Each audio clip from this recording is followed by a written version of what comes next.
আসসালামু আলাইকুম। বিডি রিহান ব্লগে আপনাদের স্বাগতম। এটা দেখাবো রিহানদের ফ্যাক্টরি। বাইরের দৃশ্য, রিমঝিম বৃষ্টি পড়ছে, অজরধারে বৃষ্টি পড়ছে। উনি হচ্ছে রিহানের আব্বু, মিস্টার জুয়েল খান, ব্যবস্থাপনা পরিচালক।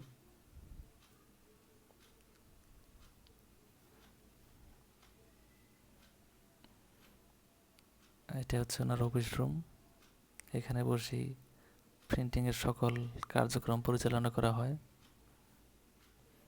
এখন দেখতে পাচ্ছেন ফ্যাক্টরির ভিতরে কার্যক্রম হচ্ছে। অফিস ছুটির পরে অফিসে অল্প কয়েকজন শ্রমিক দিয়ে স্যাম্পল মারা হচ্ছে। এই